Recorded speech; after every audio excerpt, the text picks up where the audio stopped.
guys, it's Kwana back again with another review. Hope you guys are doing awesome. So I'm back today with my Handmaid's Tale Season 5 Episode 2 recap and review. This episode is entitled Ballet. It's another episode directed by Elizabeth Moss, and I'm going to be talking about this episode, recapping what happened, giving you some takeaways, some thoughts, talking about some of the connections to prior seasons that I thought were really well done, and then also some of my concerns with where this season might be taking us. We know that the countdown is on. We have one more season after this, and that is it. And we don't know yet if there is a definitive plan to adapt Margaret Atwood's The Testament sequel, which she wrote based off of kind of the resurgence of Handmaid's Tale in the public eye once this show came about.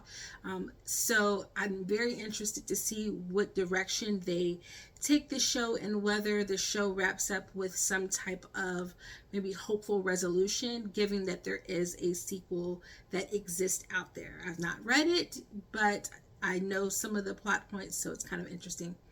Before we get started, thank you guys so much for coming back to my channel. And if this is your first time, welcome, welcome, welcome. I hope that you enjoy the content because hopefully, like me, you love The Handmaid's Tale and you're really interested in this world that is developed. So obviously, spoilers for this episode and also spoilers for previous seasons, since we know that this episode builds a lot off of things that have already happened. Without further ado, let's talk about The Handmaid's Tale. Now, as you know, lately, if you've been here for a while, I've been taking notes. So if you see me looking down in a way, don't worry, I'll be back. But I want to make sure that I stay focused, and I don't want this video to be too lengthy. This was a very Serena Centric episode, and we're back in Gilead, and I really love it. Like, I really feel like from a very early stage in season 1, the show was really establishing Serena as like the major villain. Like, obviously, yes, Gilead is the primary antagonist, the society of Gilead that would allow all of these things to happen. But let's not mince words here. In mano y mano, you know, it is very much June versus Serena. And Serena is a baddie. Like, you hate her, but Yvonne plays her so well. In the words of Moira, she is a Viking-esque woman, and we love it. The surreal thing that kind of stuck out to me about kind of my feelings going forward, I've seen lots of fans of the show say, you know, given current political climate, they can't watch the show, they don't want to watch it, it's too much for them. And I definitely understand that. And if you had to walk away from the show, but you come back here just kind of keep up with it, then I understand. You know, Bruce understands. But the thing about being back in Gilead, which is kind of nice just from a TV show watcher perspective, is that it feels like a period piece. When you're in the world of Gilead, it feels like you're in the past. And I think it creates some distance to the things that are happening in the show that maybe very too closely mirror real life, because you're seeing them, it's, you know, these elaborate costumes. When they're in Canada, you're very much aware that the show is kind of taking place in the near future. But when you're back in Gilead, you can kind of imagine that this is a much more fictionalized world, and I think there's a comfort there. I use those words lightly, okay? I use those words lightly. And the show begins with June back in bed, and she's hearing all I have to do is dream again, and she's having all these flashbacks and these memories this time of Serena and all the horrible things that Serena has done to her. I have a feeling that this is going to be, I feel like this is a very, like, a thing that Lizzie probably took away that she really enjoyed about some of the prior episodes. You know, with the heaven is a place on earth, we heard that for like 2 or 3 episodes. I don't want this to be a thing that we keep hearing this, but I feel like this is kind of like that song that's going to show her mental decline. We're going to get this little echoes of this song probably throughout the season, every time she's fixated on Serena and every time she's kind of having a breakdown. It's definitely interesting, just to see that kind of used as a motif. I don't know how I feel about it. I just don't want it to become like too kind of gimmicky and feel like it's not hitting those notes like it needed to. So I kind of hope that they don't do that in episode 3. Back to the notes. So Serena is back in her wife gear, and she's headed to Gilead, where she meets with Lawrence and Nick. Lawrence, I love Lawrence, but I always am so afraid for Lawrence because he's not really couth. He's not very tactful. He's not really sly. Like, I feel like you definitely know on his face what he's thinking. And I definitely feel like I would not trust him if I was someone in Gilead. So he always makes me super nervous. Nick is much more laid back. You don't really know what he's thinking. You don't really know what side of the aisle he's playing. I could definitely see him kind of like flying under the radar. I feel like Lawrence is kind of like June in a way, like he's going to get them killed. And it worries me, but they meet Serena. They're like, oh, we're going to have this small ceremony and you're going to wake at the Putnams. And I'm going to kind of probably just stick and talking about Serena's storyline just so I don't go all over the place. When they get to the Putnams, it reminded me so much of episode 2 from season 1 when we first see the Putnams home, because Janine is giving birth to baby Charlotte, also known as baby Angela, and with the macaroon tower and everything like that. And there were so many other parallels to that very episode that came to mind from watching this episode, that I was like, oh, they have been studying. They've been reading their Handmaid's Tale Bible of what they have already put forth. And I appreciate that continuity. I really do.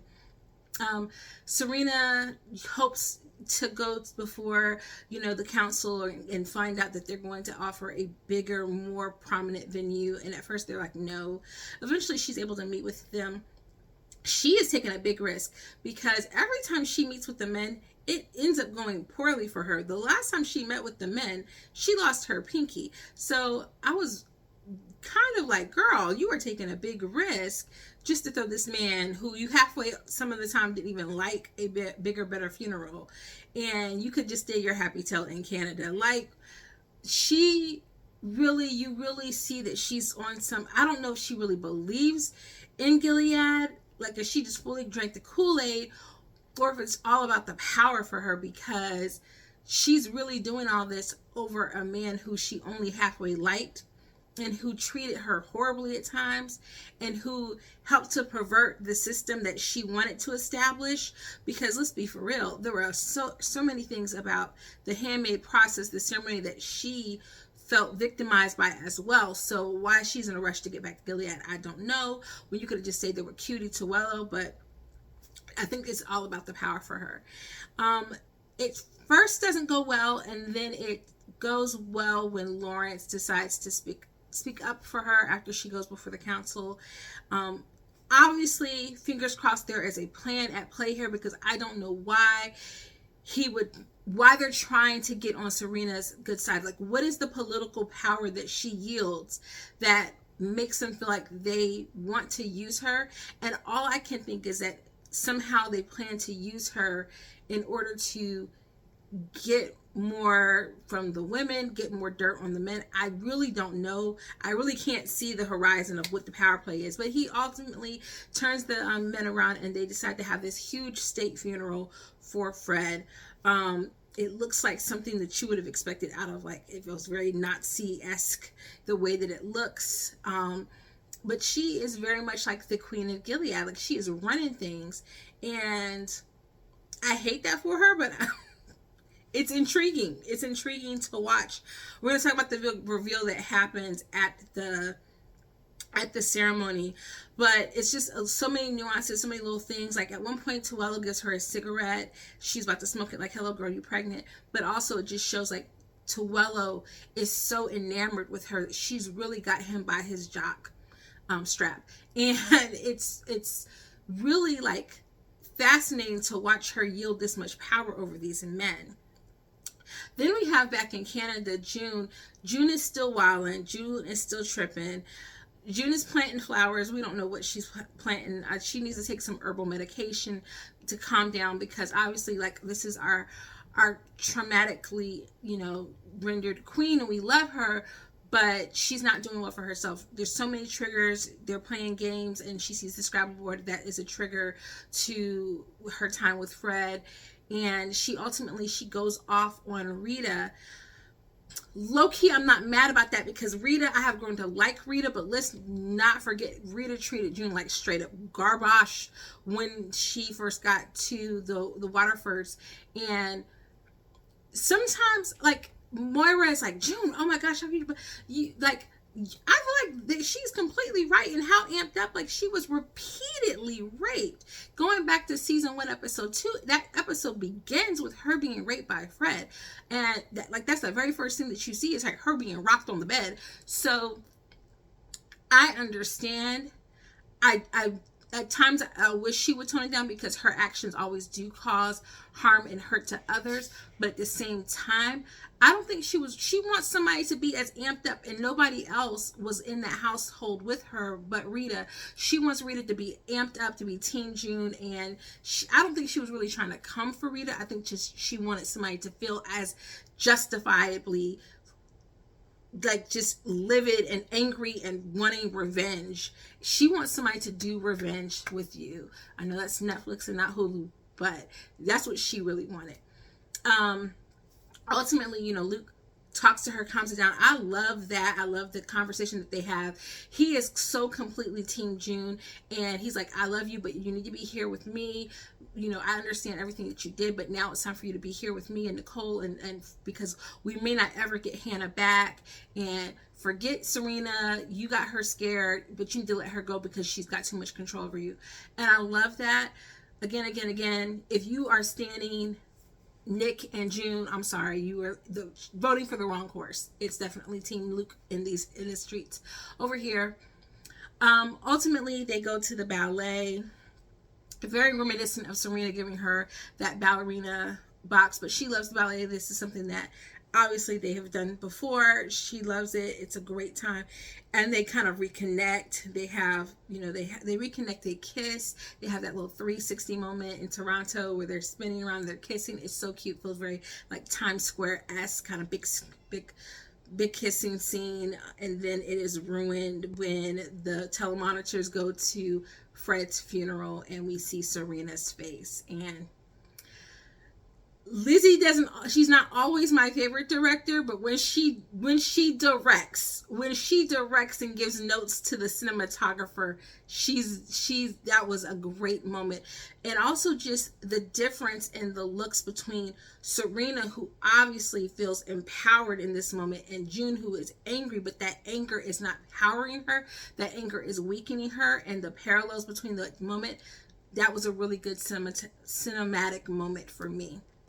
And then we got like a side story. The B story was all about Esther, who is now a handmaid being trained by Janine. And we get back to seeing Aunt Lydia at what she does best. I think that there were a couple of different things going on in this episode. Not necessarily wanting to spoil what I know about possible future projects, but what I suspect will happen. But ultimately, they're training Esther, and they're going to go take Esther to the Putnams because she thinks that Esther would be a good fit for the Putnams. Aunt Lydia is horrible at matching people up. Let me just say that. She's horrible. Like, you're going to take somebody who was a wife, put them with the Putnams. Putnams already had Janine, who was crazy. You're going to give them another crazy person. They end up taking them to the Putnams, which for Janine, she ends up getting to go along, which is great because she gets to see baby Angela again. We get to have that moment with Mrs. Putnam where Mrs. Putnam, I can appreciate, she's always very appreciative of the fact that Janine had Angela and saved Angela when she was sick. But let's not forget, these people are evil as all get out. Mr. Putnam, oh my gosh, that was such a disturbing scene. It was amazing how that was almost as disturbing, and it was a type of assault on her body when he ends up meeting with Esther. They approve Esther to possibly be their handmaid, and he ends up taking Esther in secret. Feels very a la Fred and June, and he's feeding her these little chocolate bonbons, and he's feeding her like a baby, and they're doing a shot on him. like a POV shot from her perspective of him putting this chocolate in her face like she's a baby, infantilizing her, which she's already a young girl. It was disgusting. It was so disgusting. It was so uncomfortable. It felt like we were literally watching this young girl being sexually assaulted.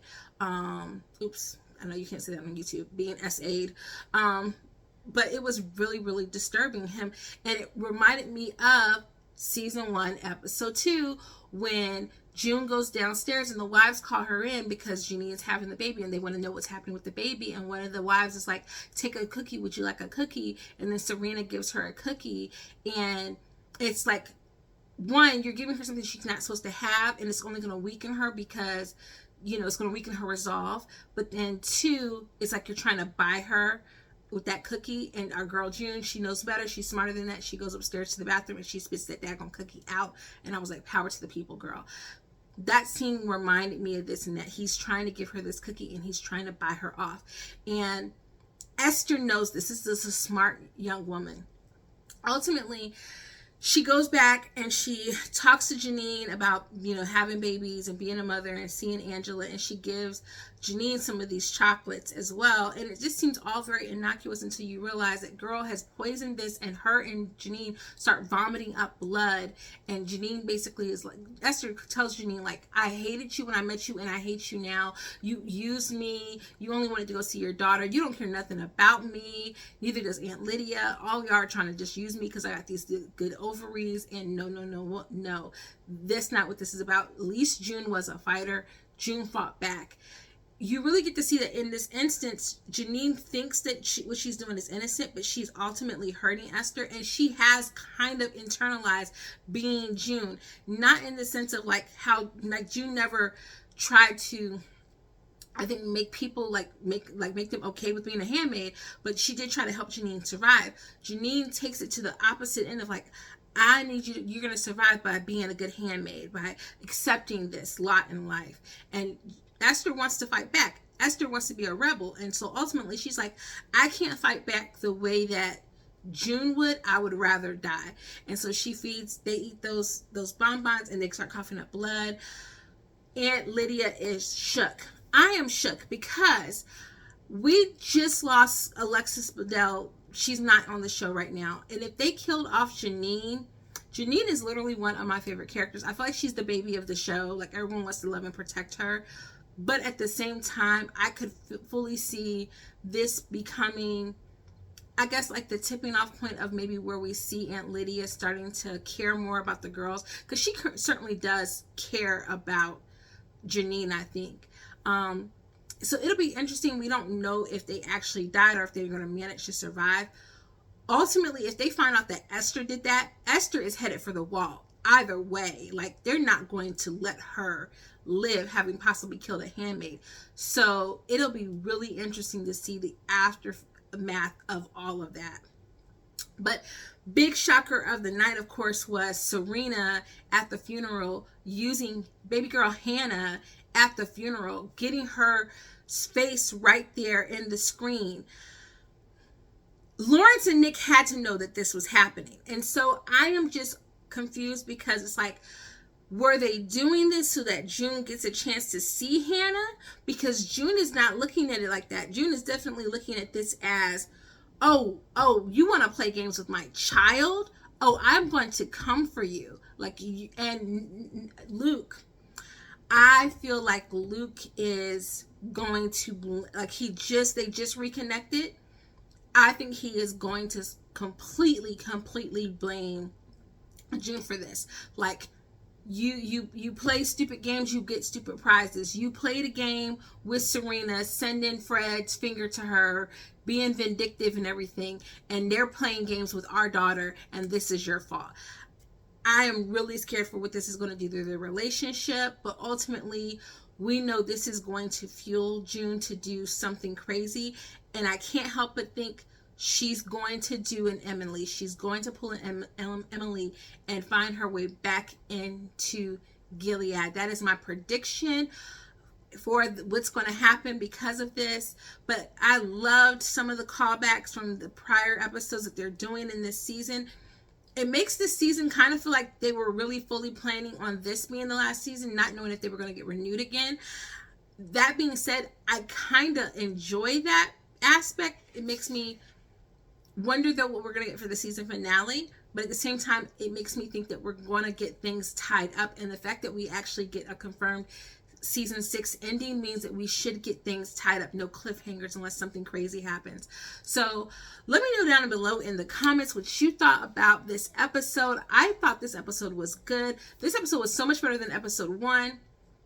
So many more things were happening, so many pieces of the chessboard were moving, and I really enjoyed that. Makes me really anticipate what we're going to get in episode 3. So let me know down below in the comments what your favorite moment of the night was, and what do you think is going to happen? Is Janine dead? Is June going to go back to Gilead to get her daughter? Is Luke going to leave June? And what about the gun that she buried into the snow? Because we definitely know that baby Hannah or somebody is going to get a hold of that. It's not going to go well. So let me know down below in the comments what you thought of this episode, and I will see you guys in the next video. Until next time, guys, love, peace, and soul. Don't forget to click the subscribe button down below, and I'll see you next time. Toodles!